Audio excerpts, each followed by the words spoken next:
This is a Hurricane Swirl soap, which is made using a column pour and then a method of swirling. It is in mostly natural colors. I have done videos in the past of Hurricane Swirl soaps, and I've also made videos using natural colorants. So there's nothing really new here among my videos, but I haven't done either one in quite a while and thought I would make such a batch today and turn it into a video while I was at it. So it says they're mostly natural colors. As you'll see, I did enhance some of the colorants a bit because they weren't bright enough in my opinion. As usual, I'm using soapcalc.net to calculate my recipe. This is a 66-ounce recipe. I'm going to put it in a 68-ounce mold, so there'll be a little bit of room there to allow for the swirling without going over the side of the mold. And it's a fairly soft, fairly slow-moving recipe using castor oil, coconut, lard, sunflower oil, and beef tallow. As I often do, I'm using some sugar for better suds and some sodium lactate to make it a bit harder and also to get it out of the mold more easily. And then for fragrance, I'm using a mixture of essential oils, lemongrass, lavender, and lavandin. I like that mixture. The lemongrass overwhelms the lavender type fragrances unless you use a lot more of them, which is why it is there in the least quantity. For colors, then, I'm using clays. So for dark red, I'm using Australian red reef clay, which is really, really dark red if you use it by itself. So I'm adding some white kaolin clay to it. For pink, I'm using French rose kaolin. For orange, I'm using a mixture of French red clay and Brazilian yellow clay. For yellow, I'm using just Brazilian yellow clay. For green, then I'm using French green clay, which turns out not very bright green. So I'm enhancing that with a bit of chromium green oxide. And then for blue, I'm using Cambrian blue clay, which also in a soap does not come out very blue. It's just kind of bluish white. So I'm adding some natural woad powder to that. And then for the purple, I started out with a teaspoon of Brazilian purple clay. That was not very purple. So I added some alkanet root powder. That improved it, but still was more gray than purple. So I also added at the end a bit of French rose kaolin. It's still not as true purple as I might like, but I think with the other colors, it's going to be fine. For this column pour, I'm using a glass laboratory bottle with enough water in it that it won't float as I pour the soap over it. I have it turned at about a 45-degree angle from the direction of the walls of the mold.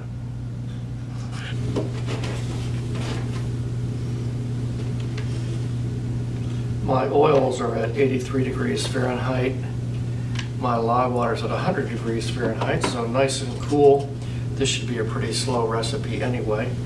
I'm going to go ahead and add my essential oils right now to the oil. They should not be accelerating at all. Add the lye. So this lye water already has sugar and sodium lactate in it.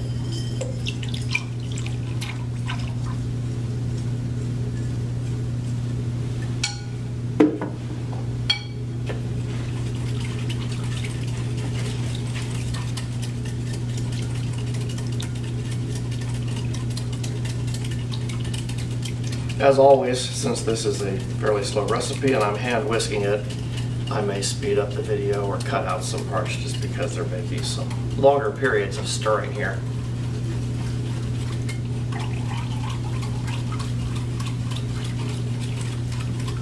It's coming to a nice emulsion already.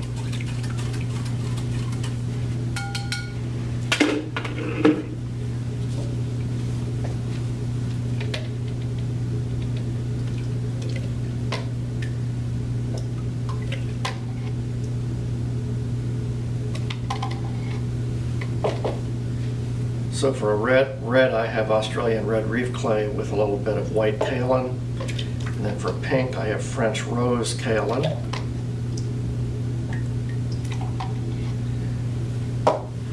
orange, I have some French red clay plus some Brazilian yellow clay.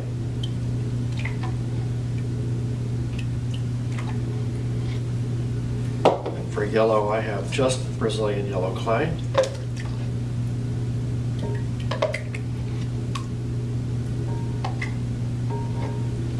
My green is French green clay, which is not very green on its own, so I've added just a small amount of chromium green oxide to brighten it up a bit. My blue is Cambrian blue clay, which also is not very bright blue, so I'm adding some woad to add about a quarter teaspoon of woad. And finally, my purple is Brazilian purple clay, also not a very bright purple, so I've added some alkanet root powder to that.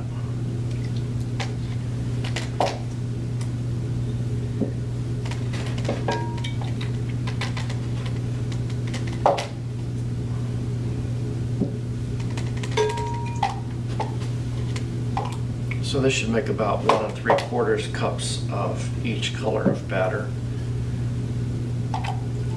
And I don't care if they're not exactly level, but I'd like to be close.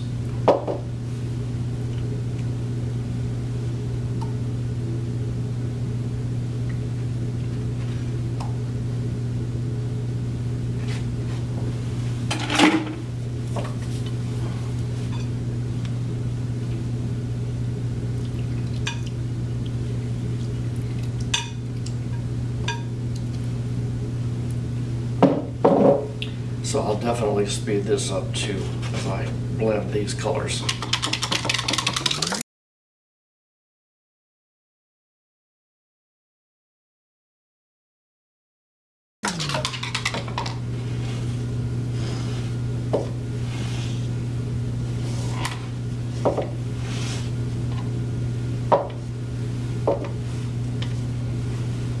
So there are the colors.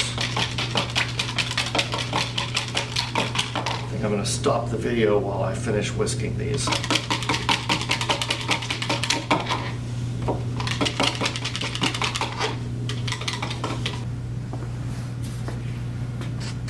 I'm going to pour this in kind of rainbow color order, so red, pink, orange, yellow, green, blue, purple.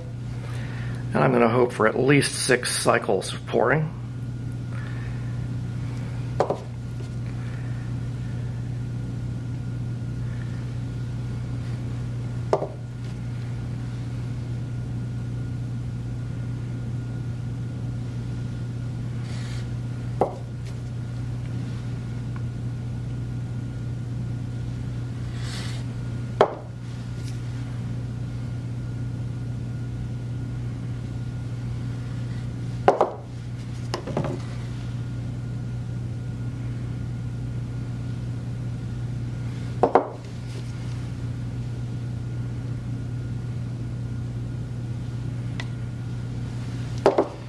That's 1 cycle.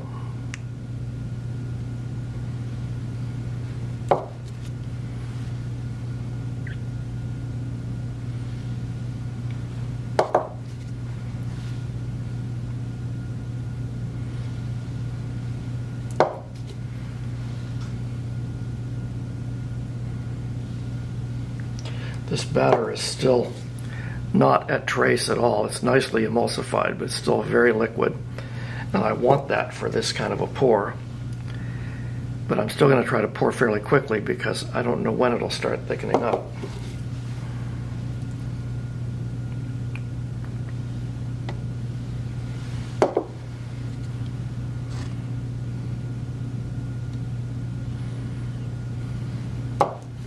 This is the 3rd cycle.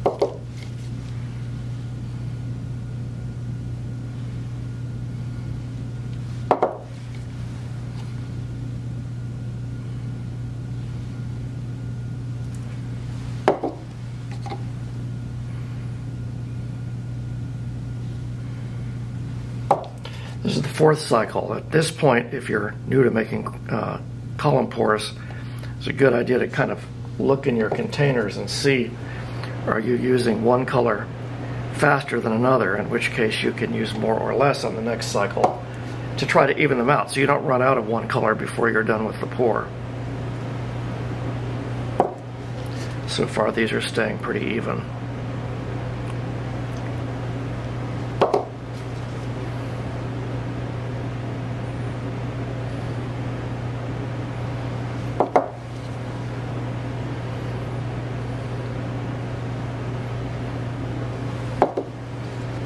Here's the fifth cycle, and I can already tell I'm going to have enough batter to go 7.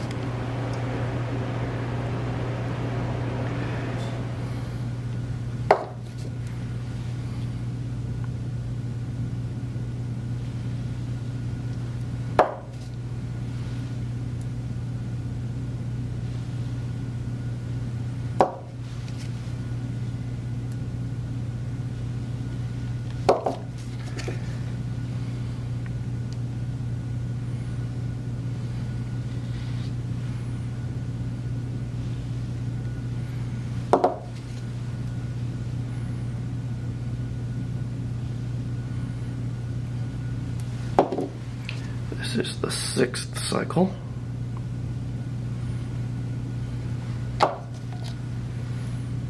I'm going to end up going 8.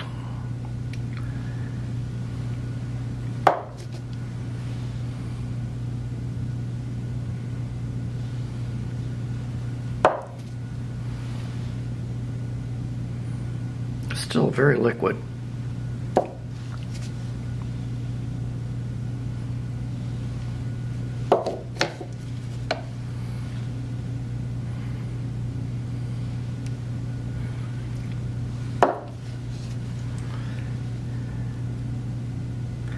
Now for the 7th cycle, I'm going to use almost all of each color, leaving just a little bit at the end.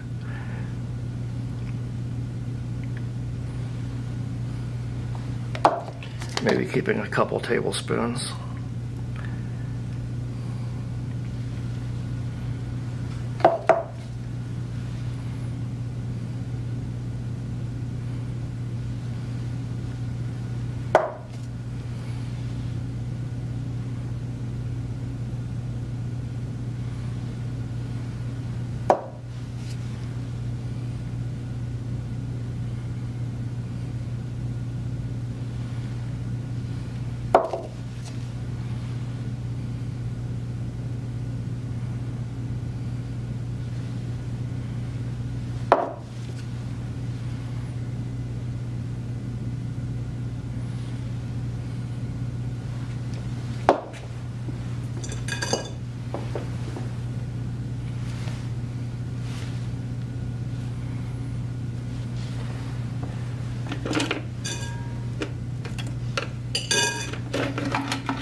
Now I'm going to pull the column out and try not to drip any soap across the pattern. And I'll finish up by filling in that wound.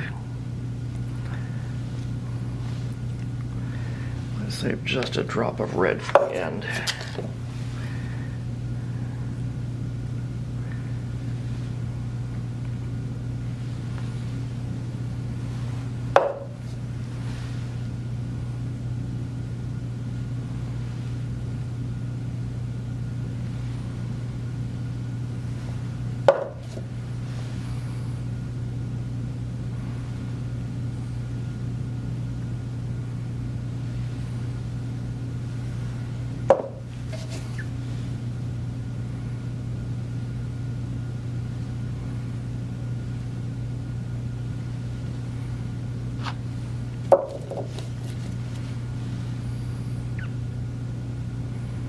Now I'm feeling a little bit of thickening happening.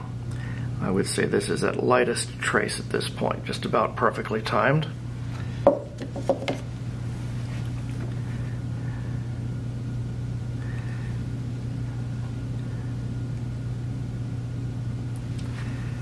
And I'll finish off with the last few drops of red.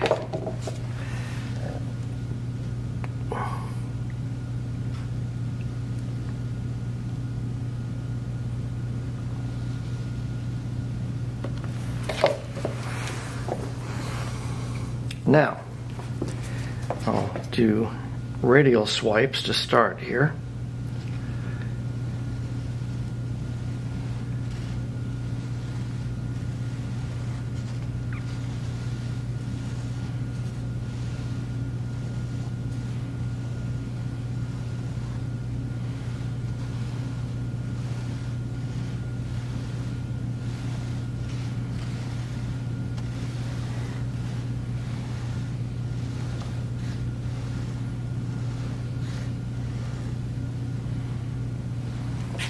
Then I'm going to make some of these wide areas more filled in.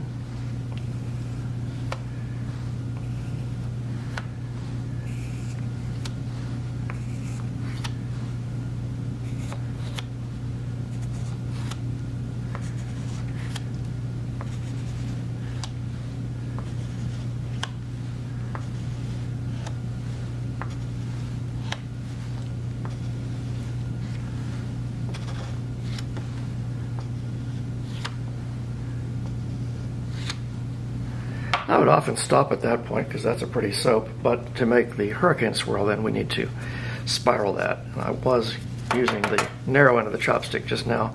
I'm going to switch back to the wide end, the handle end. And I'm going to make fairly wide spirals this time, maybe almost an inch.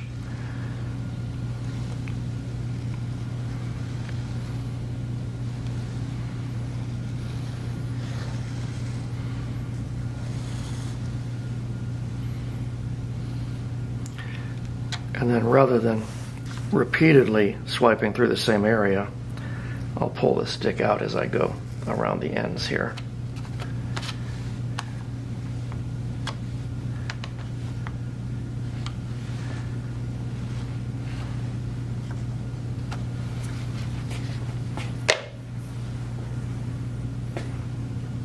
And I think that's done. So I'll spray that with a little bit of alcohol, and I will process it in a 77 Celsius, 170 degree Fahrenheit oven for a couple hours, and we'll check it tomorrow.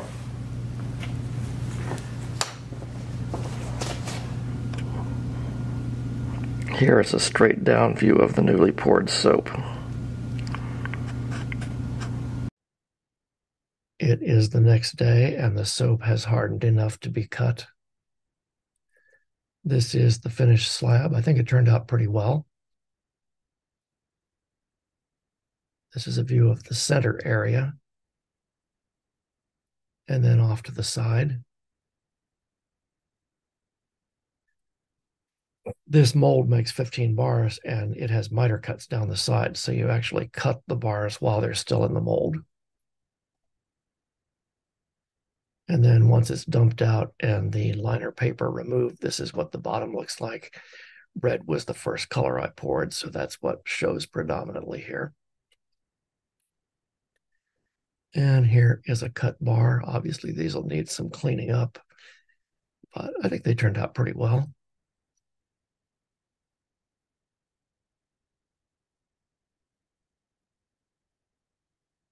These are cut sides.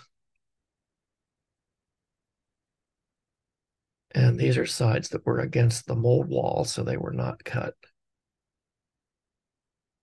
These are ends that were against the mold wall. And cut ends. Closer up of cut ends. There's a little bit of glycerin rivers there, especially in this bottom right one. But I don't think it's too bad. So there's the finished batch. I'm pretty pleased with this one.